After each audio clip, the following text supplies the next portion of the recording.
Good morning everybody. In a previous video, we read the first part of Bholi chapter. Now we read the second part of Bholi chapter. Let's start this lesson. A big shop, a house of his own, and I hear several thousands in the bank. एक बड़ी दुकान, एक घर खुद का, और मैंने सुना है कुछ हजार रुपए बैंक में.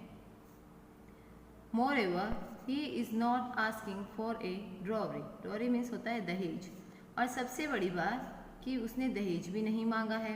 That's right, ये सही है. But he is not so young. लेकिन वह बहुत जवान नहीं है. You know, तुम जानती हो. Almost the same age as I am. लगभग मेरी उम्र का. And he also limps. और वह लंगड़ा भी है. Limps means लंगड़ा. Moreover, the children from his first wife are quite grown up. और उसके जो पहली पत्नी के बच्चे हैं वे भी अब पूरे बड़े हो चुके हैं. So what does it matter? तो क्या बात है? His wife replied. उसकी वाइफ ने उत्तर दिया. 45 और 50 it is no great age for a man. 45 या 50 ये आदमी के लिए कोई बहुत ज़्यादा बड़ी उम्र नहीं है. We are lucky that he is from another village. हम बहुत भाग्यशाली हैं कि वह दूसरे गांव से है. And does not know about her पोक मार्क्स. और उसके पोक मार्क्स के बारे में नहीं जानता है. And her lack of sense. और उसकी बुद्धिमत्ता की जो कमी है उसके बारे में नहीं जानता है. If we don't accept this proposal, अगर हम इस प्रपोजल को एक्सेप्ट नहीं करते हैं, she may remain unmarried all her life, तो वह शायद उम्र भर कंवारी ही रहेगी. Yes but I wonder what Bholi will say. हाँ लेकिन मुझे आश्चर्य होता है कि भोली क्या कहेगी. What will that witless one say. एक मूक व्यक्ति क्या कहता है. She is like a dumb cow. वह एक गूंगी गाय के समान है. May be you are right muttered Ramlal. Ramlal बड़बड़ाया. हाँ शायद तुम सही कह रही हो. In the other corner of the courtyard, आंगन के दूसरे कॉर्नर में, भोली ले अवेक ऑन हर कॉट. भोली जो थी वह जागते हुए अपनी चारपाई पे सो रही थी. Listening to her parents whisper conversation. और वह अपने माता पिता की जो फुसफुसाहट की बातचीत थी उसको सुन रही थी. Vishambharnath was well to do grocer. Vishambharnath एक धनी ग्रोसर था. He came with a big party of friends. वह एक बड़ी सी बारात के साथ, दोस्तों की बड़ी सी बारात के साथ आया.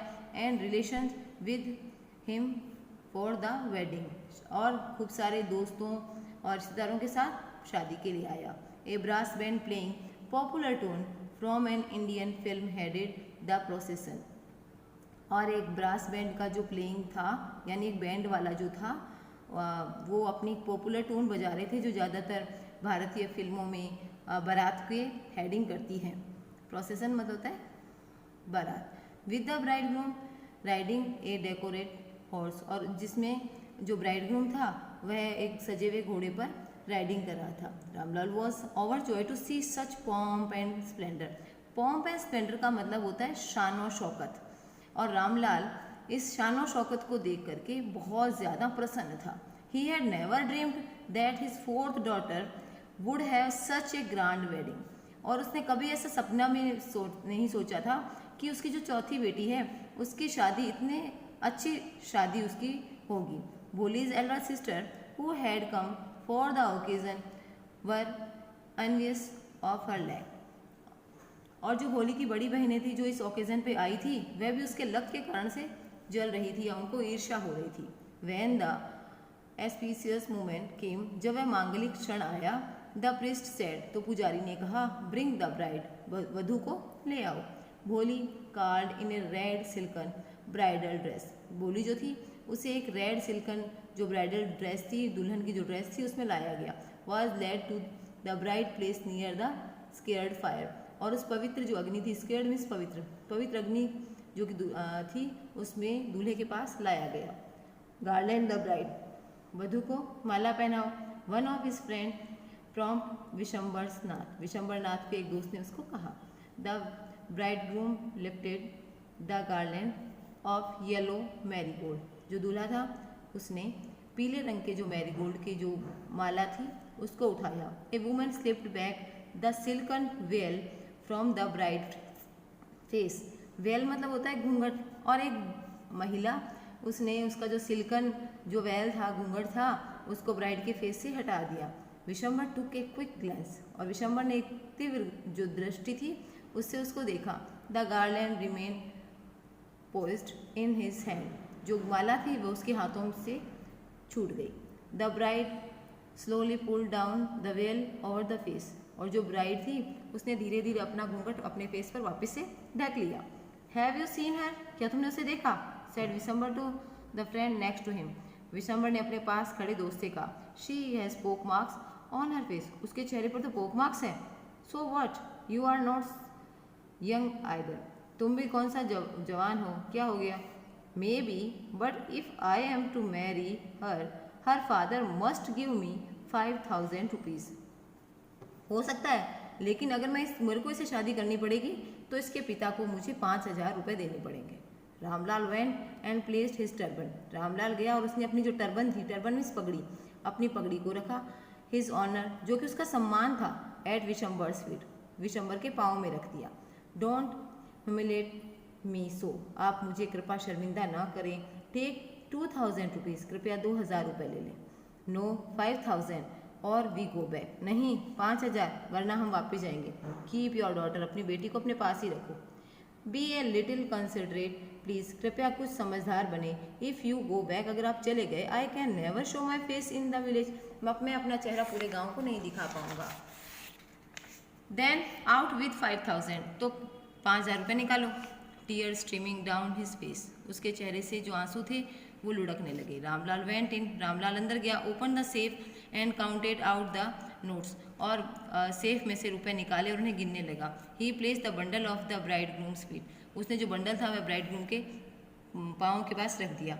On Vishambhar's greedy face appeared a triumphant smile, जो विशंबर के जो लालजी चेहरे पर एक जीत की मुस्कान, ट्रम्प्ड मतलब होता है विजय, जीत की जो मुस्कान थी वह वहाँ पर प्रकट हुई। ही हैड ग्लैम्ड एंड वन, वह बहुत ज़्यादा खुश था क्योंकि वह जीत गया था। गिव मी द गार्लैंड, अब मुझे माला दो। ही अनाउंस्ड, उसने अनाउंस किया।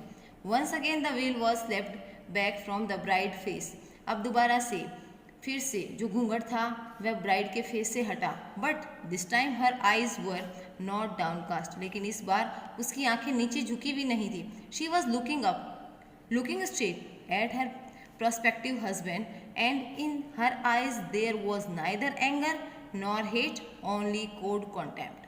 और इस बार वह सीधा देख रही थी, एकदम सामने, अपने भावी जो भविष्य, प्रोस्पेक्टिव मतलब होता है भावी, जो उसका भावी हस्बैंड था उसकी तरफ देख रही थी। और उसकी जो आंखें थी, ना तो उसमें किसी प्रकार की नाराजगी थी और ना ही घृणा थी, सिर्फ एक कोल्ड कॉन्टेम्प्ट था, ठंडा विश्राम था। Vishambhar raised the garland to place it round the bride's neck, Vishambhar ने अपनी जो माला थी वह उठाई और ब्राइड्स की नेक में पहनाने के लिए। But before he could do so Bholi hand stuck out like a streak of lightning and the garland was flung into the fire. वो माला पहना पाता इससे पहले भोली का हाथ अचानक से उठा और एकदम बिजली की चमक की तरह, और एक झटके के साथ जो माला थी वह उछल कर फायर में गिर गई। शी गॉट अप, वह उठी, and through away the well, और अपने घूंघट को फेंक दिया। पिताजी, सेड द भोली इन ए क्लियर लाउड वॉइस, भोली ने बहुत स्पष्ट आवाज में जोर से कहा, पिताजी। And her father, mother, sister, brother, relations and neighbours were startled to her hear her speak, और उसके माँ, पिताजी, उसकी बहनें, भाई, उसके रिश्तेदार, उसके पड़ोसी सभी उससे आश्चर्य में पड़ गए थे उसकी आवाज़ को सुनकर। विदाउट इवन द स्लाइस्ड स्टमर, बिल्कुल भी बिना किसी हकलाहट के। पिताजी, टेक बैक योर मनी, पिताजी आप अपना धन वापस ले लें। I am not going to marry this man, मैं इस आदमी से शादी नहीं कर रही हूँ। रामलाल वॉज थंडरस्ट्रक, रामलाल ऐसे लगा जैसे उस पर कोई तूफान आकर गिर गया हो, बिजली गिर गई हो। The guest began to whisper, जो गेस्ट थे वे आपस में फुसफुसाहट करने लगे। सो शेमलेस, बहुत ही निर्लज है। सो अगली एंड सो शेमलेस, बहुत ही भद्दी और बहुत ही निशर्म या बेशर्म। बोली, आर यू क्रेजी, बोली क्या तुम पागल हो गई हो? शाउटेड रामलाल, रामलाल चिल्लाया। You want to disgrace your family, तुम अपनी परिवार को डिस्ग्रेस कर रही हो, निराश कर रही हो। Have some regard for our इज्जत, कृपया हमारी इज्जत के बारे में कोई तुम थोड़ा सा ध्यान रखो, उसकी थोड़ा हमारी इज्जत को बनाए रखो। For the shake of your इज्जत, आपकी इज्जत के लिए पिताजी, सैड भोली, भोली ने कहा। I was willing to marry this lame old man, आपकी इज्जत के लिए ही मैं इस बूढ़े आदमी से और लंगड़े आदमी से शादी करने को तैयार हुई थी। But I will not have such a mean, greedy and contemptible coward as my husband, लेकिन मुझे ऐसा मतलबी, ऐसा लालची और ऐसा जिसका किसी से कोई संबंध नहीं हो, ऐसे कायर व्यक्ति से मुझे जो हस्बैंड है इसके साथ शादी नहीं करनी है। आई वॉन्ट, मुझे नहीं करनी है, मुझे नहीं करनी है, मुझे नहीं करनी। वॉट ए शेमलेस गर्ल, कितनी बेशरम लड़की है। We all thought she was a harmless dumb cow, हम तो सोचते थे, हमने सबने सोचा था कि ये किसी को नुकसान नहीं पहुंचाने वाली गूंगी गाय है। Bholi turn violently on the old women, Bholi उस बड़ी ही वॉयलेंटली, बड़ी ही गुस्से के साथ उस बूढ़ी औरत की तरफ मुड़ी। Yes aunty, you are right, हाँ आंटी आप सही हो। You all thought I was a dumb driven cow, हाँ आप सभी ने सोचा था ना कि मैं तो एक गूंगी गाय हूँ जिसको कहीं भी खींच के ले जाओ। That's why you wanted to hand me over to this heartless creature, और इसीलिए आप चाहते थे कि आप मुझे ऐसे हार्टलेस यानी जिसके पास हृदय नहीं हो ऐसे प्राणी को सौंपने वाले थे। But now the dumb cow the stumbling fool is speaking, लेकिन जो एक गूंगी गाय थी, जो हकलाने वाली मूर्ख थी, यह बोल रही है। Do you want to hear one more, क्या तुम्हें और भी कुछ सुनना है। Vishambharnath the grocer started to go back with his party, Vishambharnath जो ग्रोसर था वो अपने पार्टी के साथ वापस जाने को रवाना हुआ। The confused bandsmen thought this was the end of the ceremony and struck up closing song, और जो कन्फ्यूज्ड बैंड के जो आदमी थे उन्होंने सोचा कि शायद सेरेमनी समाप्त हो गई है, और इसलिए उन्होंने क्लोजिंग सॉन्ग जो था वो शुरू कर दिया। Ramlal stood rooted to the ground, his head bowed low with the weight of grief and shame, जो रामलाल था वो ग्राउंड के ऊपर जैसे जड़ के समान खड़ा था, उसका सर झुका हुआ था और वो जो सर था उस पे वजन था दुख का और शर्म का। The flames of the sacred fire slowly dim down, जो स्केयर्ड फायर थी, जो पवित्र अग्नि थी, उसकी जो फ्लेम्स थी, जो लपटें थी, वो धीरे धीरे नीचे हो रही थी, कम हो गई थी। एवरीवन वाज गोन, प्रत्येक व्यक्ति जा चुका था। रामलाल टर्न टू भोली एंड सेड, रामलाल भोली की तरफ मुड़ा और उससे बोला, बट व्हाट अबाउट यू, लेकिन अब तुम्हारा क्या। No one will ever marry you now, अब तुमसे कोई शादी नहीं करेगा। What shall we do with you, हम तुम्हारा क्या करेंगे। And Sulekha said in a voice that was calm and steady, अब सुलेखा ने एक बहुत ही शांत और सही आवाज़ में कहा, डोंट यू वरी, आपको चिंता नहीं करनी है पिताजी। इन योर ओल्ड एज, आपके बुढ़ापे में, आई विल सर्व यू, मैं आपकी सेवा करूँगी, एंड मदर, और माँ की, and I will teach in the same school where I learn so much, और मैं उसी स्कूल में पढ़ाऊँगी, उसी विद्यालय में पढ़ाऊँगी जहाँ मैंने बहुत कुछ सीखा है।